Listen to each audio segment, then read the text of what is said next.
오늘은 신앙의 기본 원리 12번째 시간으로 매일 순종하라 라는 주제로 우리가 말씀을 나누려고 합니다. 우리 한번 주제 말씀 두 번만 외쳐보겠습니다. 시작. 매일 순종하라. 매일 순종하라. 어제는 원주에 있는 봉산 감리교회에서 청소년 청년 연합 집회를 인도하고 왔습니다. 그 교회는 2006년부터 지금까지 8년 동안 꾸준히 유스비전 캠프에 참여하고 있는 교회 중에 한 교회입니다. 그 당시 중학생이었던 그 학생들이 이제는 대학생이 되었고 또 나이 30이 되어서 직장이 되어버린 청년들도 있었습니다. 우리 캠프 사역 그 역사와 함께 했던 교회라서 특별한 더 애정이 가는 교회였습니다. 캠프에 한두 번 오고 마는 교회들도 있는데 그 교회 학생들과 청년들은 아주 유스비전 사생팬이 되어서 늘 찾아옵니다. 8년째 찾아오고 있는 교회. 어떤 학생은 사역자가 바뀌었을 때 다른 그 캠프에 학생들을 데리고 가면 핑계를 대고 그 캠프를 가지 않았답니다. 그러다가 다시 유스비전에 간다고 하면 무슨 수를 써서라도 캠프에 참여했다라는 얘기를 해주더라고요. 왜 그렇게 유스비전 캠프만 오려고 하느냐라고 물었더니 유스비전 캠프는 말씀과 찬양, 기도만 하는 예배 캠프잖아요. 유스비전 캠프에는 은혜가 있잖아요. 거기는 성령의 역사가 일어납니다. 그러니 저희는 거기만 가고 싶어 합니다. 라는 얘기를 했습니다. 어제 집회가 6시에 시작했습니다. 그리고 집회가 9시 반에 끝났습니다. 3시간 30분이란 어마어마한 그렇게 긴 예배, 시간 가는 줄 모르고 함께 기도하고 찬양을 했습니다. 하나님은 그들의 영혼을 회복시켜 주시고 계셨고 또 그동안 있었던 마음의 상처들과 아픔들을 위로해 주시고 계셨어요. 그들이 기도할 때는요, 펑펑 울면서 기도하다가 또 서로를 안아주면서 위로하고 서로의 눈물을 닦아주고 또 뛰면서 찬양하다가 소리 지르다가 처음 표정하고 마지막 예배를 마쳤을 때 그들의 표정은 달라졌어요. 간식으로 치킨이 나와서 달라졌을까요? 그건 아니었던 것 같아요. 처음의 모습과 그동안 캠프 끝나고 3개월이라는 시간이 지났는데 너무나 많이 눌려있고 많은 어떤 지쳐있는 그들의 표정이었습니다. 그런데 그 예배가 마쳐졌을 때는 그들의 표정이 달라졌어요. 한 청년은 목사님이 저희 교회에 와 계신 것이 꿈만 같아요 라는 말을 했어요. 저와 여러분 항상 있는데 아니 목사님 우리 교회에 오시다니, 유스비전 대표 목사님께서 우리 교회에 오시다니, 몇몇 안 되는 학생들과 함께 이렇게 예배를 인도해 주시다니 꿈만 같아요. 우리 교회 성도들은요.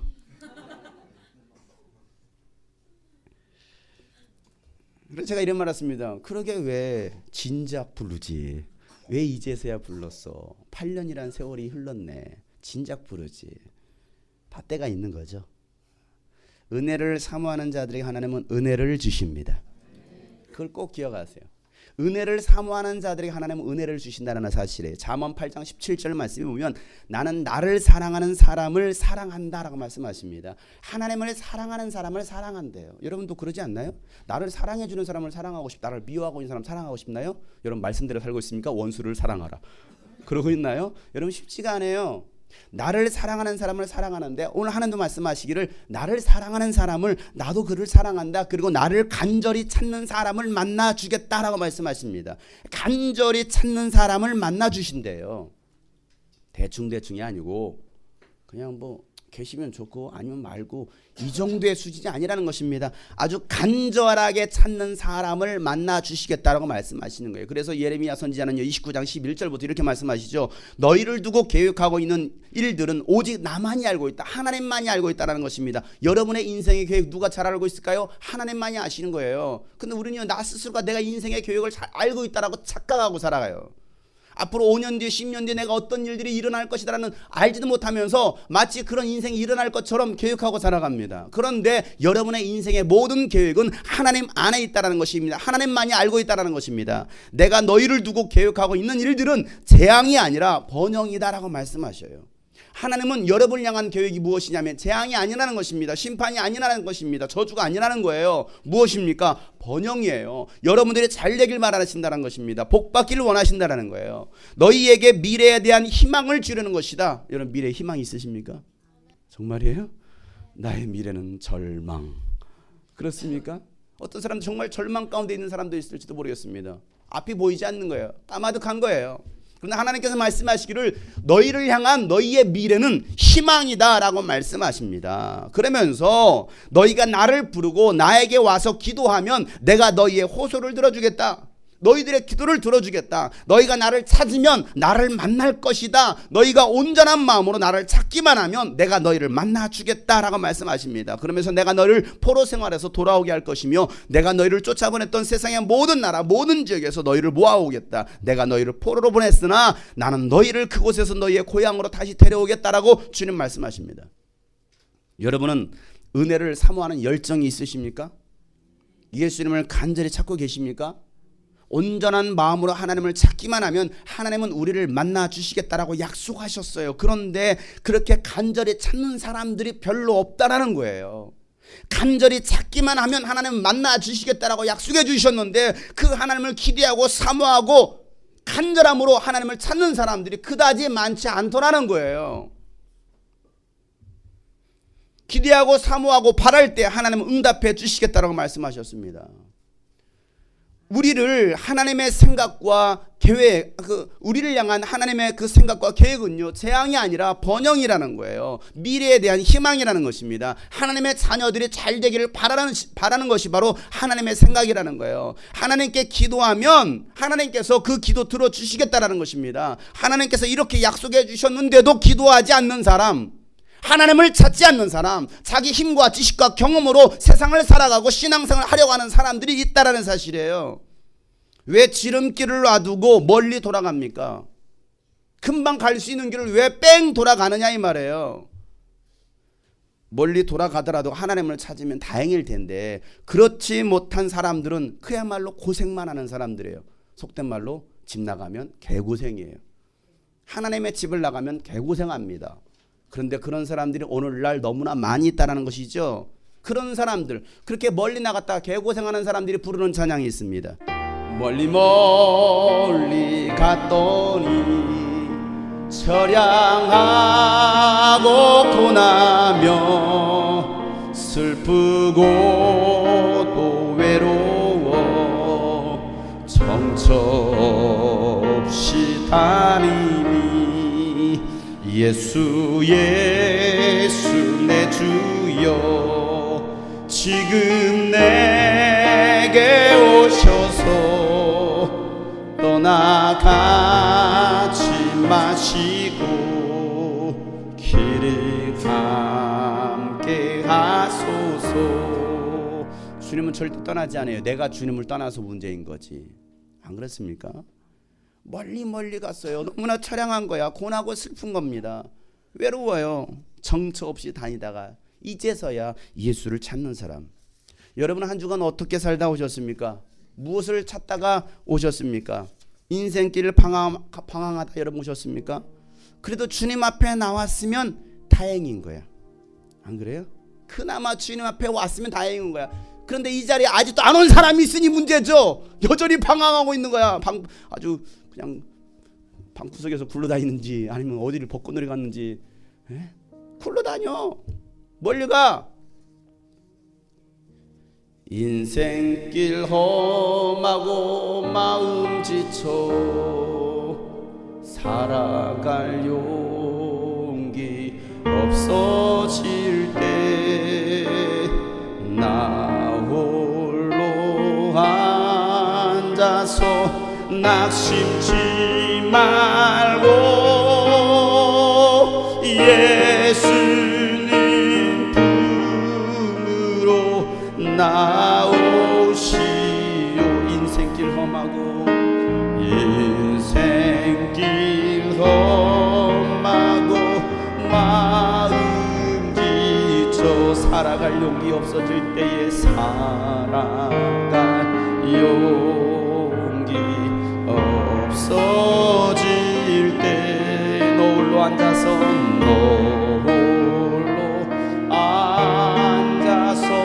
낙심치 말고 예수님 품으로 예수님 품으로 나오시. 평생의 모든 꿈 허물어져 평생의 모든 꿈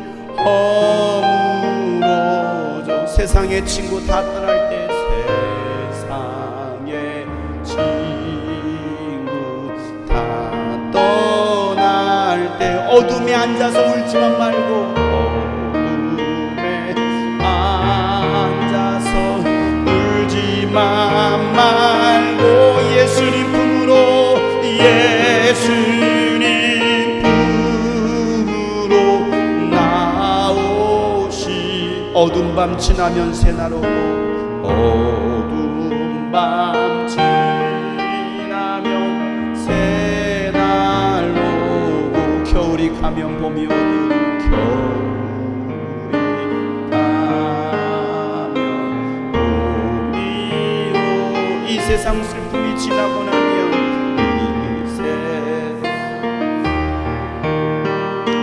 지나고 나면 광명한 새날이 다가오네. 광명한 새날이 다가오. 예수님은 나의 생명, 예수님은 나의 생. 믿음 소망, 믿음 소망, 사랑 되시니 십자가 보혈 자비의 손길로 상처 입은 나를, 상처 입은 나를 고치.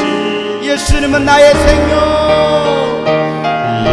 예수님은 나의 믿음 소망, 믿음 소망, 사랑 되시니 십자가 보혈 자비의 손길로 상처 입은 나를, 상처 입은 나를 고치시. 상처 입은 나를, 상처 입은 나를 고치시. 우리 옆에 사람 손을 잡읍시다. 상처 입은 너를 고치시. 상처 입은 너를 고치시리. 여러분, 그 예수님께 나오시기를 축복합니다. 우리 인생에는요, 수많은 문제들이 있습니다. 생각하지도 않던 일들이 일어나기도 합니다. 그럴 때 여러분들은 어떻게 하십니까? 왜 나에게 이런 일들이 일어납니까? 이 고난의 끝은 도대체 언제입니까? 하나님, 도대체 하나님은 계신 거 맞습니까? 라고 원망하고 불평하고 있지는 않습니까? 해결되지 않을 것 같은 그 문제들을 보면서 낙심하고 계시지는 않습니까? 오늘 본문 말씀의 배경은요, 갈릴리 가나 혼인잔치에서 있었던 일입니다. 옛 유대 혼인잔치는요, 7일 동안 즐기는 축제의 날이에요. 7일 동안 그 혼인잔치를 해야 됩니다. 여러분, 꼭 혼인잔치에 꼭 있어야 될 것이 뭘까요? 술만 먹습니까? 그 대답이 나올 줄 알았어요. 맨날 술만 먹습니까? 혼인잔치에 꼭 필요한 게 뭐예요? 신랑 신부죠. 신랑 신부는 없은 채 그냥 술만 있으면 됩니까? 신랑 신부는 관심이 없나요? 결혼식의 주인공이 신랑 신부인데 술입니까? 결혼식장 가면요, 예식은 안 먹고 밥만 먹는 사람이 있어요. 그 사람이 누굽니까? 이소라라고 말을 할 수 없어요. 혼인잔치에 꼭 필요한 것이 무엇입니까? 술. 신랑 신부가 있어야 됩니다. 또 있어야 될 게 뭡니까? 하객이 있어야 되죠. 주래요. 엉뚱한 것만 잡고 있습니다. 계속 하객이 있어야 돼요. 신랑 신부만 있고 하객이 없으면 그게 무슨 축제입니까? 안 그렇습니까? 잔치는 배설했는데 사람이 없는 거야. 손님이 없는 거야. 그게 무슨 잔치입니까? 또 뭐가 있어야 됩니까? 먹을 것이 있어야죠. 이제 드디어 신랑 신부 있고 하객이 있으면 그 다음에 먹을 것이 있어야죠. 먹을 거 없으면 축제가 아니라 그건 뒤집어지는 거예요. 자, 드디어 올 게 왔습니다. 음식 중에서 빠지지 말아야 될 것이 무엇입니까? 무엇입니까? 예, 정확히 맞췄습니다. 음식 중에 빠지지 않는 것이 바로 포도주라는 거예요. 이 가나라는 지역은 뭐가 유명할까요? 가나 초콜릿. 가나라는 지역에는요, 포도가 많이 생산되었던 지역입니다. 그러니 그곳은요, 그 포도주가 유명한 곳이에요. 이스라엘은 물이 귀한 곳이기 때문에 포도주를 음료처럼 보관했다가 마시게 됩니다. 또한 귀한 손님이 왔을 때에 좋은 포도주를 보관했다가 내놓기도 합니다. 그러니 이 혼인잔치에 빠지지 말아야 될 것 중에 하나가 바로 포도주였는데 그날 혼인잔치에 뭐가 떨어진 거예요? 포도주가 떨어진 거예요. 일주일간의 잔치를 위해서 분명히 포도주를 충분히 계산해서 준비해 놨을 텐데 잔치가 끝나기도 전에 포도주가 다 떨어진 거예요. 긴급한 상황이 벌어진 겁니다. 진돗개 3 발령, 데프콘 2 발령해야 되는, 빨리 수습하지 않으면 안 될 것 같은 그런 일이 벌어진 거죠. 그리고 이건 신랑 신부에게도 문제가 있는 것이고 또 그 부모들에게도 이건 큰 문제가 일어난 거예요. 여러분, 내 인생에 계획대로 되는 일은 별로 없습니다. 여러분 어떻습니까? 여러분의 인생에 계획대로 되는 일이 얼마나 있다고 생각하십니까? 어떻게 계획대로 다 잘 됩니까? 어쩜 그렇게 내 인생에 계획되는 것은 별로 없어요. 그래서 아예 계획도 안 세웁니까? 계획대로 되는 것은 그다지 많잖아요. 내 생각, 내 계획대로 인생이 잘 풀리면 얼마나 좋겠습니까? 그런데 꼭 그렇게만은 되지 않더라는 사실입니다. 인생의 위기, 문제가 찾아왔을 때 과연 우리는 어떻게 그 문제를 해결할 것이냐? 해결할 방법이 도대체 무엇이냐? 여러분 무엇을 찾습니까? 하나님을 찾습니다. 거짓말하지 마세요. 하나님부터 찾습니까? 아니요. 나를 도와줄 사람, 상황부터 먼저 찾더라는 거예요. 저 좀 도와주세요. 저 좀 도와주세요. 하나님을 먼저 찾는 사람, 그런 사람 그다지 많지 않아요. 나를 해결해 줄 뭔가 도구들을 먼저 찾더라는 것입니다. 자신의 방법으로 해결해 보려다가 안 되면 그때서야 하나님을 찾는 사람들이 있어요. 그나마 그것도 다행이네. 이 혼인잔치에 예수님의 어머니 마리아와 예수님과 제자들도 초대를 받으셨고 그곳에 계셨습니다. 이 잔치집에 그 가족들과 친분이 있었던 모양입니다. 그런데 포도주가 떨어진 상황이 벌어진 것이죠. 그때 마리아가 예수님께 이런 말을 하죠. 포도주가 떨어졌다. 그러자 예수님께서 뭐라고 말씀하십니까? 그게 나와 무슨 상관이 있습니까? 포도주가 떨어졌다. 그게 나와 무슨 상관이 있습니까? 이거예요. 마미. I don't know. 나 아무 상관없어. 그거 나 무슨 상관 있는데 왜 나한테 그래? 그런 상황인 거죠. 제가 너무 심하게 표현을 했나요? 여러분 같으면 이런 상황이 되었을 때 어떻게 하시겠습니까? 무슨 문제가 발생했는데 그 문제의 사건의 중심에 여러분을 세우는 거야. 포도주가 떨어졌어. 나보러 어쩌란 말이야. 이렇게 되는 거죠. 교회에 물이 새고 있어요. 나보러 어쩌란 말이야. 그런 상황 아닙니까? 여러분이 가지고 있는 문제를 가지고 과연 여러분 예수님께 기도를 합니까? 예수님, 이런 문제가 있습니다. 그러자 예수님의 응답은 이것이죠. 그게 나와 무슨 상관인데? 라고 말씀을 하시는 거예요. 그럴 때 여러분의 반응은 어떻게 나올까요? 헐, 대박. 예수님 어쩌 이러실 수 있어? 너무 매정하신 거 아니야? 그것도 예수님이, 사랑의 예수님이 라고 말씀하시지 않겠습니까? 아니, 그럴 수 있습니다. 충분히 그러고도 남습니다. 그동안 우리가 예수님을 외면했잖아요. 우리가 그동안 예수님께 그렇게 대했잖아요. 손님 취급했던 거. 아니, 없는 사람 취급할 때도 많이 있었잖아요. 누구를요? 예수님을. 그리고 문제가 발생하면 그때서야 예수님을 찾는 거예요. 문제가 없으면 살만하면 예수님 찾지 않습니다. 하나님 찾지 않습니다. 그렇게 살 때가 여러분 많지 않았나요? 그러다 인생에 꼭 문제가 발생하면 그때서야 교회에 와요. 그리고 도와달라고 합니다. 하나님 도와주세요. 예수님 도와주세요. 그때 예수님 말씀은 그게 나와 무슨 상관이 있는데 네가 해결해 라고 말씀하시지 않겠습니까? 제가 너무 과격하게 해석했나요, 이 말씀을? 아니, 충분히 그럴 만도 합니다. 왜? 예수님은 그 잔치자리의 주인공이 아니었거든요. 손님으로 오셨던 거예요. 거참 예수님 너무 냉정하시네. 그렇게 안 봤는데 사랑의 하나님이라고 하시더니만 순 뻥이구만. 그렇게 말씀하시겠습니까?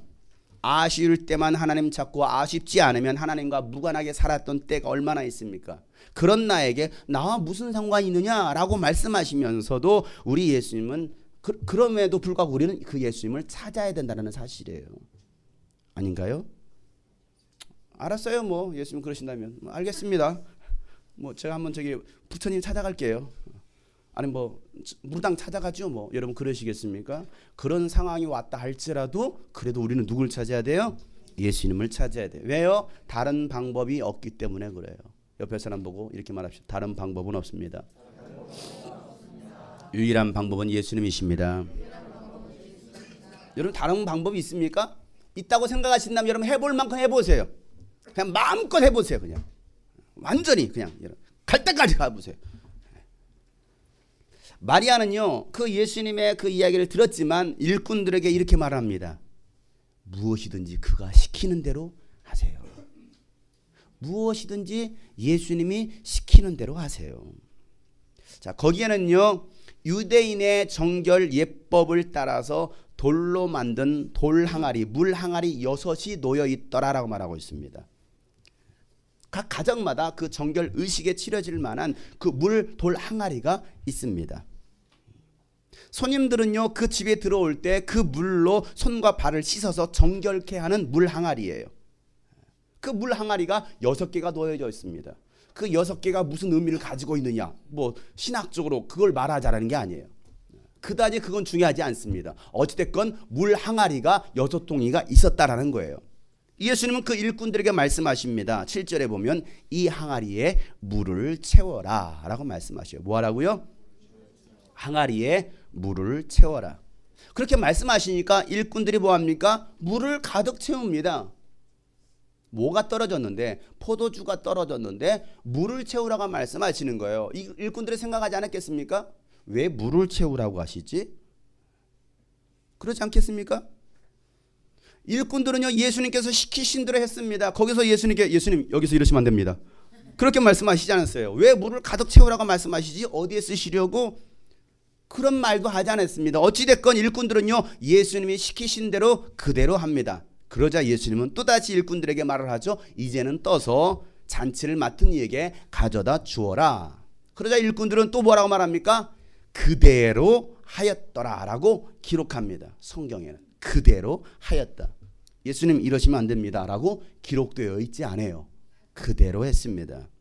자, 8절 말씀 다 같이 읽겠습니다. 시작. 예수께서 그들에게 말씀하시기를 이제는 떠서 잔치를 맡은 이에게 가져다 주어라 하시니 그들이 그대로 하였다. 여러분 일꾼들이 잔치 맡은 이에게 물을 떠다 주었는데 어떤 일이 일어났습니까? 신기하고 놀라운 일이 일어났습니다. 9절부터 10절에 있는 말씀 잘나는 말씀이에요. 그러나 여러분 자세히 묵상하면서 어떤 의미가 담겨져 있는지를 갖다가 생각하면서 읽어보세요. 시작. 잔치를 맡은 이는 포도주로 변한 물을 맛보고 그것이 어디에서 났는지 알지 못하였으나 물을 떠온 일꾼들은 알았다. 그래서 잔치를 맡은 이는 신랑을 불러서 그에게 말하기를 누구든지 먼저 좋은 포도주를 내놓고 손님들이 취한 뒤에 덜 좋은 것을 내놓는데 그대는 이렇게 좋은 포도주를 지금까지 남겨두었구려 하였다. 자, 어떤 일이 일어났습니까? 일꾼들이 물을 떠다 주었을 뿐인데 그 물은 뭐가 되었어요? 좋은 포도주가 되었다라는 말하고 있습니다. 그냥 포도주가 아니었습니다. 정말 최상품의 좋은 포도주가 되었다라는 거예요. 기적이 일어났습니다. 그 기적이 일어나는 것을 누가 알았습니까? 물을 떠온 그 하인들만, 일꾼들만 알더라는 사실이에요. 이 잔치를 맡은 이는 그것이 어디에서 났는지를 알지 못하였으나 라고 말하고 있잖아요. 어디서 난지를 몰라요. 그걸 누구만 알았습니까? 물을 떠온 일꾼들만 알았습니다. 그들이 어떻게 했기에 이런 일이 일어날 수 있었습니까? 예수님께서 시키신 대로 그대로 했을 뿐이라는 거예요. 무식한 방법이잖아요. 아닌가요? 똑똑한 방법이에요? 엄청나게 무식한 방법이에요. 야, 뭐가 있느냐? 정결 예식을 따라 물 항아리 6동이가 있습니다. 거기다 물을 가득 채워라. 채웠습니다. 이제 그러면 이 잔치를 맡은 그에게 이걸 갖다 주어라. 갖다 줬습니다. 그 주인이 마셔보는 거예요.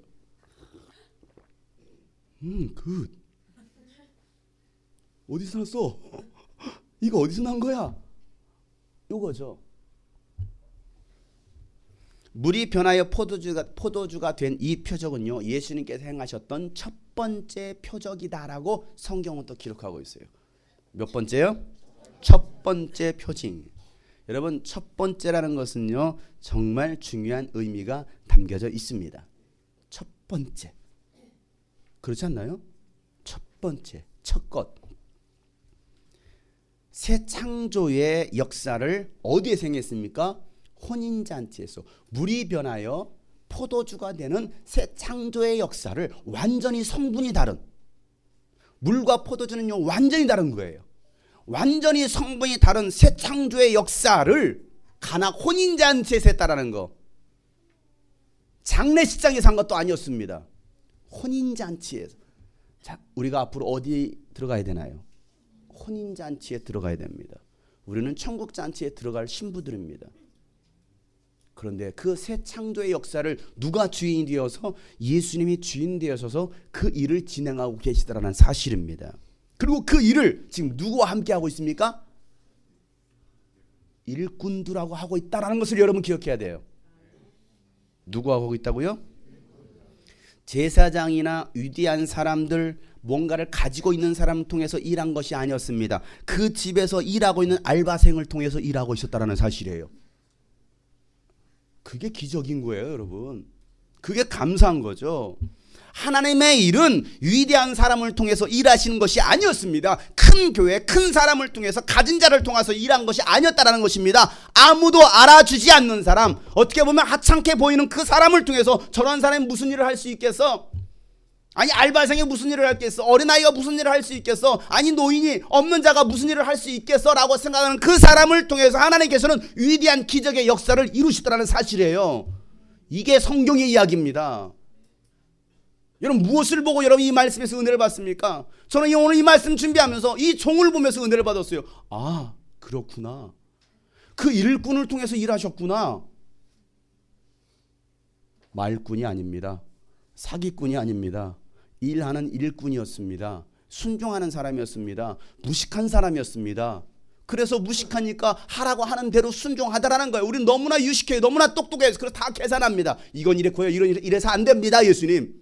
결론을 다 내버려요. 아니 예수님 머리 꼭대기 올라가 있습니다. 그러니 기적이 일어나지 않죠. 그런 역사가 일어나지 않는 거예요. 왜? 내 계산대로 지금 살고 있기 때문에 그래요.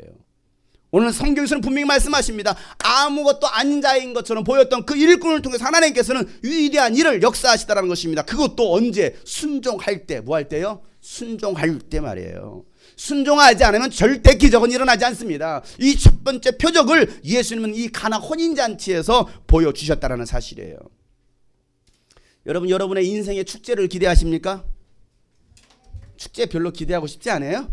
항상 제사 날이 되고 싶습니까? 항상 초상집처럼 내 인생이야 이제 가면 언제 오나 맨날 망할 것만 기대하십니까? 이왕이면 우리 인생 여러분 축제 인생을 즐겨야 되지 않겠습니까? 옆에 사람 한번 물어보세요. 축제를 즐기고 싶습니까? 여러분의 인생에 축제가 있기를 축복합니다. 인생의 축제를 기대한다면 우리에게 필요한 것은 바로 믿음으로 순종하는 거예요. 따라서 합시다. 축제는 믿음과 순종으로. 순종하지 않으면 축제가 아니라 죽제가 돼요. 우리 함께 다 같이 죽제. 죽는 거예요. 안 되는 거예요. 할 수 없는 거예요. 축제 대신 근심과 낙심과 좌절만 있을 뿐입니다. 해결되지 않은 문제들 앞에서 한숨만 쉴 거예요. 왜 내 인생은 이럴까? 내 삶은 왜 이렇게 꼬일까? 왜 우리 교회는, 왜 우리 삶은 이럴까? 뭐하지 않아서요? 믿음과 순종이 없어서. 단순한 건데 순종이 기적을 낳는 거예요. 이 원리도 우리가 너무 잘 알았지만 여전히 우리는 순종하지 않고 있어요. 그러고 있지 않나요? 우리 가슴 깊이 한번 새기면서 순종이 기적을 낳는다. 순종이 기적을 낳는다. 여러분 작정해야 되지 않겠습니까? 결단해야 되지 않겠습니까? 순종이 기적을 낳는구나. 내가 왜 이걸 머리로만 알고 있을까? 가슴으로 느껴지고 내가 정말 순종하는 사람이 돼야 될 텐데. 순종하는 사람. 일꾼들이 순종하지 않고 예수님 여기서 이러시면 안 됩니다. 저에게 이런 명령하시면 안 됩니다. 했으면 절대 기적은 일어나지 않는 거예요. 믿음의 결단과 헌신을 하지 않았더라면 기적은 경험할 수 없었을 거예요. 하나님은 오늘도 우리에게 이 믿음의 결단과 헌신 그리고 순종을 원하신다라는 사실이에요. 결단할 때예요. 믿음의 결단 그리고 헌신 나의 삶을 드리며 주께 순종하는 것. 요한복음 9장에 보면요, 소경에게 예수님께서 땅에 침을 뱉으셔서 그것으로 진흙을 개어서 눈에 바르시는 장면이 나옵니다. 지나가시다가 소경을 본 거죠. 남에서부터 소경된 거예요. 평생을 앞을 보지 못한 채 그런 어떻게 보면 참 비참한 인생을 살고 있었던 그 사람들은 다 그를 향해서 손가락질했습니다. 저는 죄인이다. 누구의 죄냐? 자신의 죄야? 아니야, 부모의 죄야. 그래서 제자들도 물어봤습니다. 저가 소경된 것이 누구의 죄 때문입니까? 라고. 제자들도 저도 그런 생각을 가지고 있었어요. 그때 예수님께서는 누구의 죄? 그러더니 갑자기 침을 뱉으시더니 그 다음에 그 소경의 눈에다가 바르십니다. 그래서 말씀하시는 거예요. 어디로 가서? 실로암 못에 가서 씻으라. 뭐 하는 거야? 대체 무슨 시츄에이션입니까 이게? 말이 안 되는 상황 아니에요? 보이지도 않는 사람한테, 그것도 진흙을 이겨서, 그것도 깨끗한 물도 아닌 침으로 확 실로암 못에 가서 씻으라. 뭐 하자라는 거야? 그때 제자는 말렸을 때 예수님 여기서 이러시면 안 됩니다.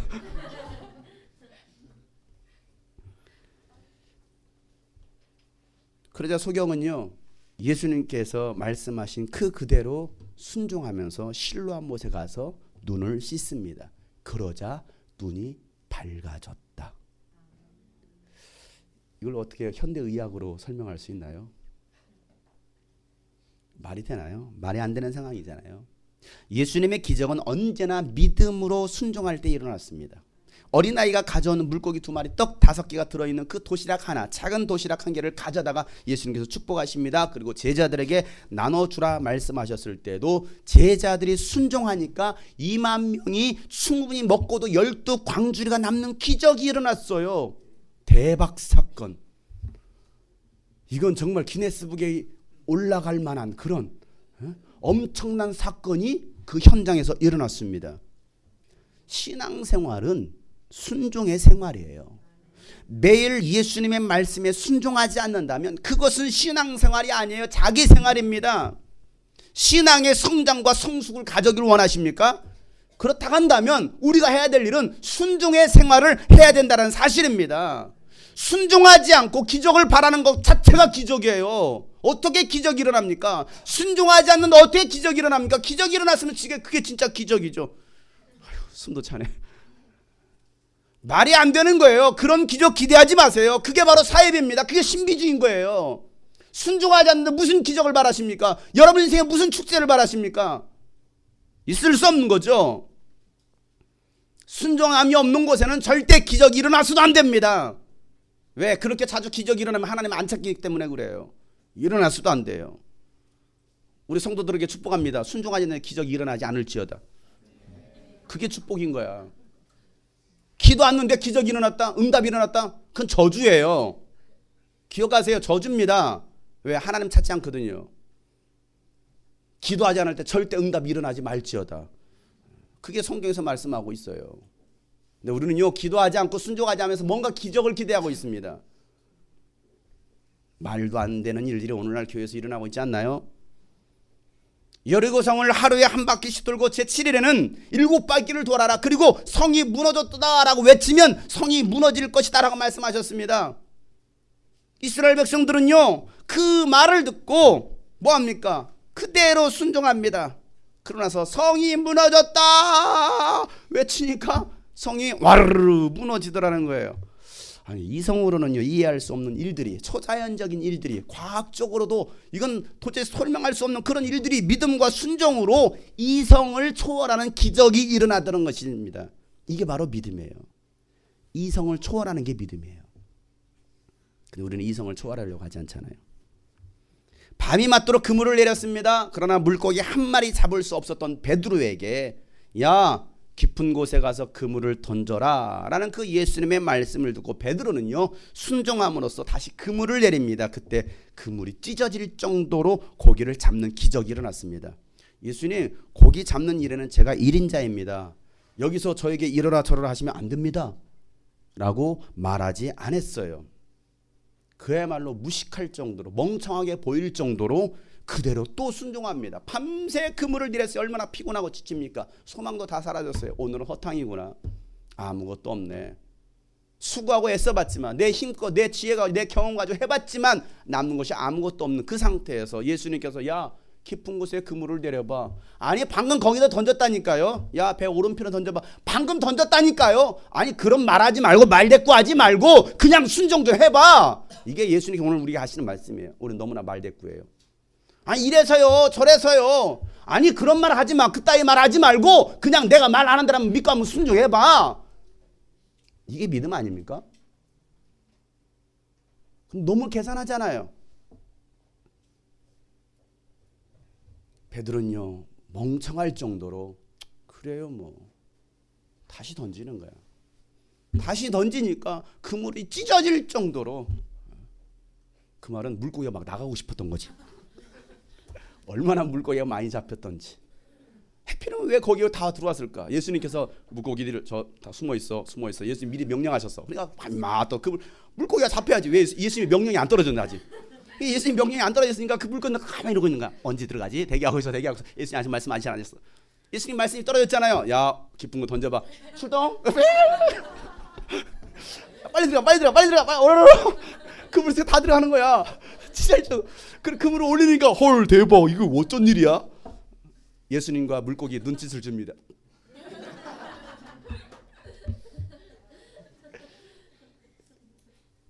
그런 일 아닙니까? 그러니 베드로는 와 어떻게 이런 일이 일어날 수 있지?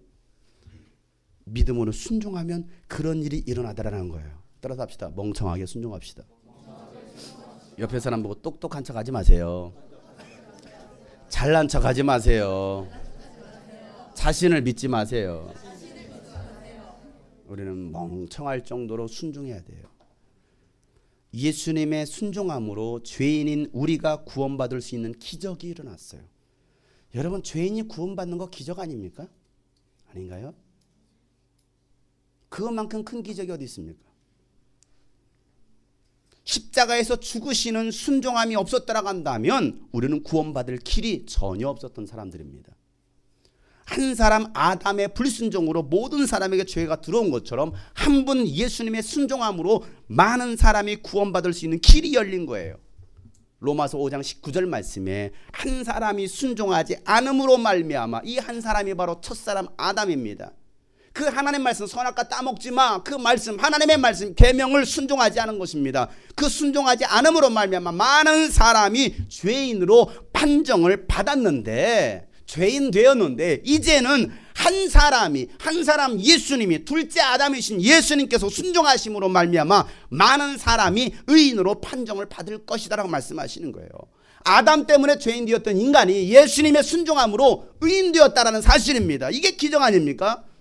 빌립보서 2장 6절부터 8절 말씀에 그는 하나님의 모습을 지니셨지만 하나님과 동등함을 당연하게 여기지 아니하시고 오히려 자기를 비워서 종의 모습으로 취하시고 사람과 같이 되셨습니다. 그는 사람의 모양으로 나타나셔서 자기를 낮추시고 죽기까지 뭐 하셨어요? 순종하셨으니. 뭐 하셨으니? 순종하셨으니. 그 십자가에 죽기까지 하셨다. 예수님의 순종함으로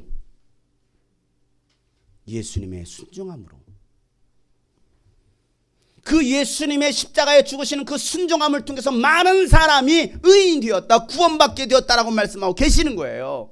순종하지 않는다면 구원은 없는 겁니다. 순종하지 않는다면 하나님의 뜻은 성취되지 않는 거예요. 순종하지 않는다면 기적은 일어나지 않습니다. 순종하지 않는다면 응답은 없는 거예요. 아무리 하나님의 아들 예수님이라 할지라도 순종하지 않는다면 하나님의 역사는 일어나지 않는 거예요. 여러분들이 하나님의 자녀라 할지라도 순종하지 않는다면 절대 기적은 일어나지 않는 거예요.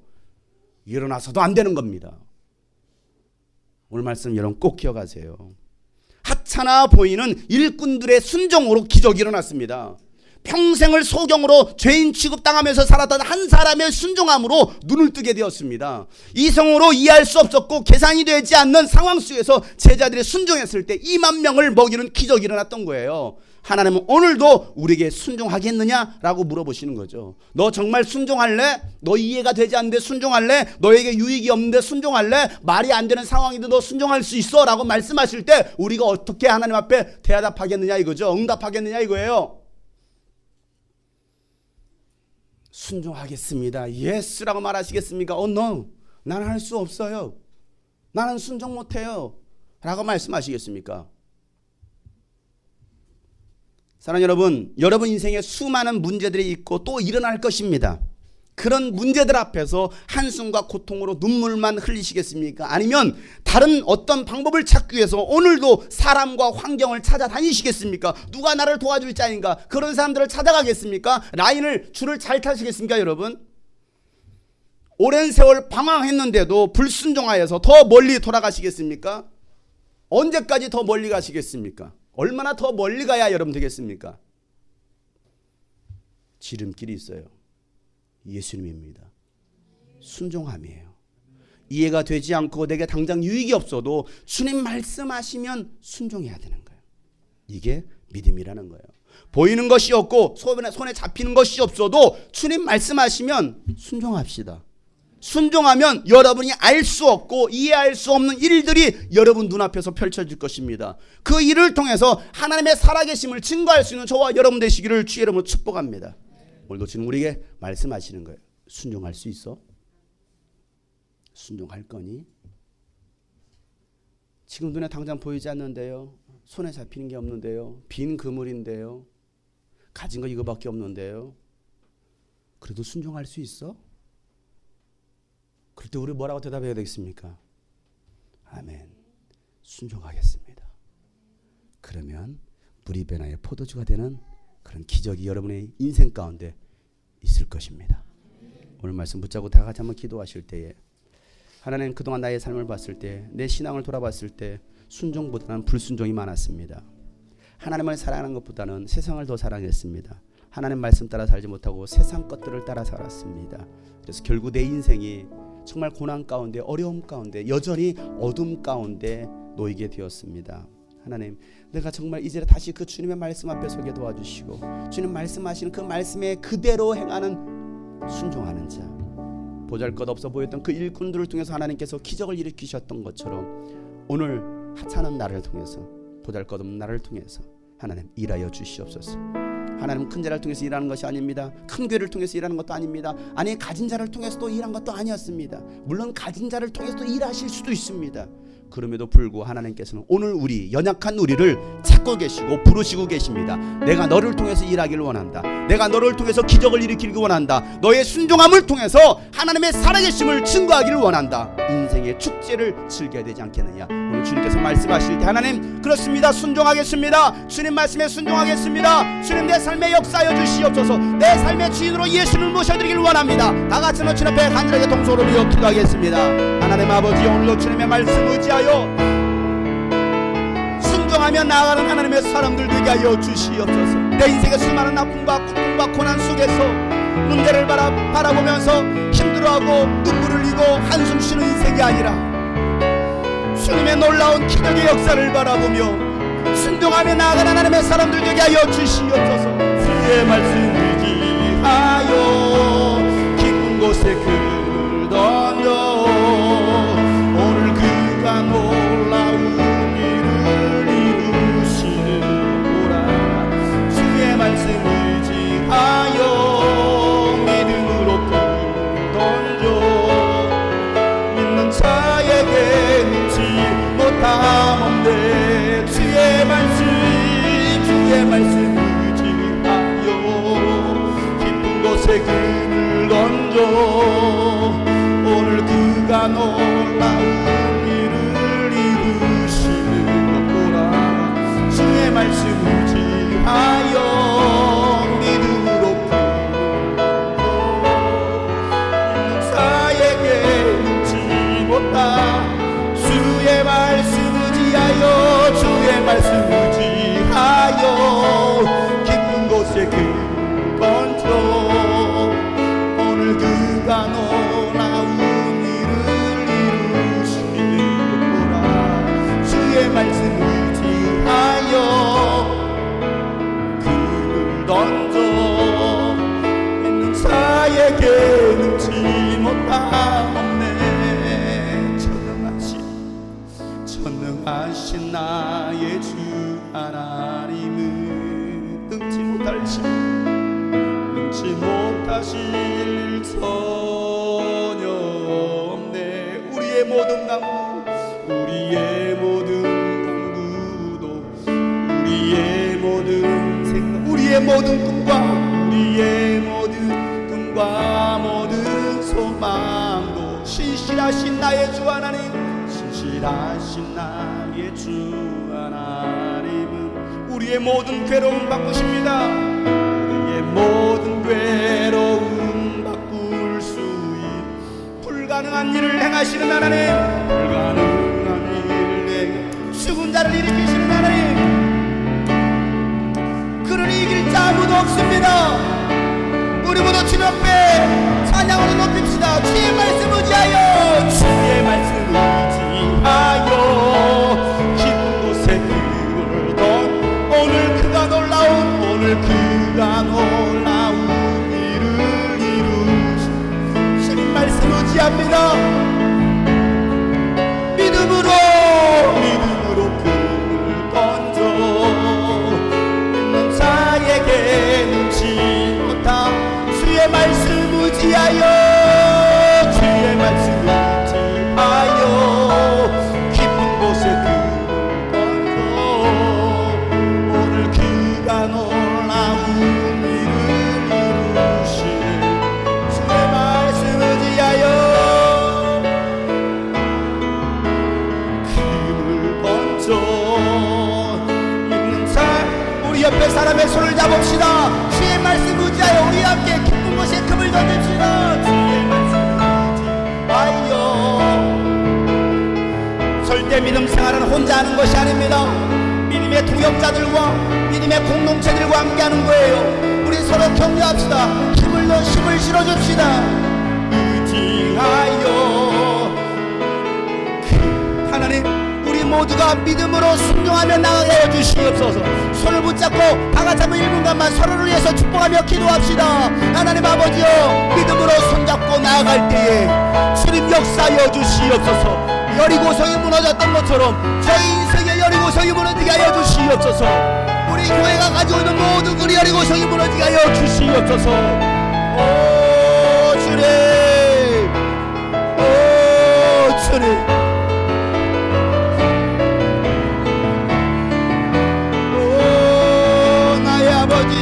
주의 말씀 의지하여 깊은 곳에 그를 던져 그가 놀라운 일을 이루시노라. 주의 말씀 의지하여 믿음으로 그를 던져 자에게 눈치 못하오네. 주의 말씀 하여 깊은 곳에 그를 던져 오늘 그가 놀라운 일을 이루시노라. 주의 말씀 의지하여 깊은 곳에 그를 던져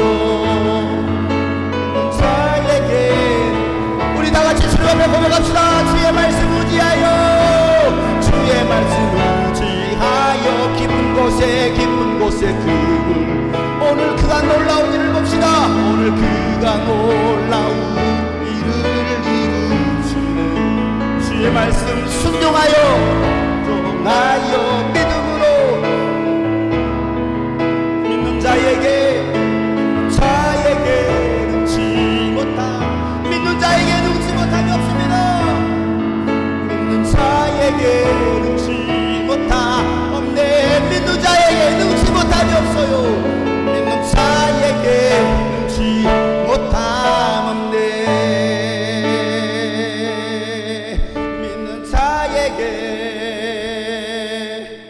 믿는 자에게, 믿는 자에게, 믿는 자에게, 믿는 자에게 능치 못함 없네. 믿는 자에게 능치 못함 없네. 하나님 아버지, 우리의 불순종함으로 인하여 수많은 고난과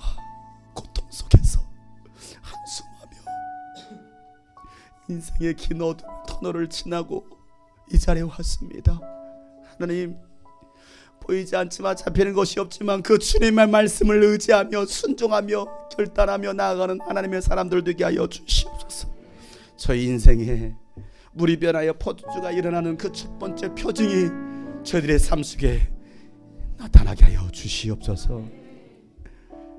내가 하나님을 찾지도 않고 주님을 소망하지도 않고 주님을 사랑하지도 않으면서 기적을 바랬던 우리의 나쁜 마음들을 주님 용서하시고 이제 순종하며 나아가는 하나님의 사람들 되게 하여 주시옵소서. 이제는 우리 구주 예수 그리스도의 은혜와 하나님 아버지의 놀랍고도 지극하신 사랑과 성령님의 감화 감동 교통 충만하심이 매일 순종하기로 작정한 모든 심령들과 영상을 통해서 예배하는 모든 하나님의 사람들 머리 위에 이제로부터 영원토록 함께 하시기를 간절히 축복하며 기도하옵나이다. 아멘.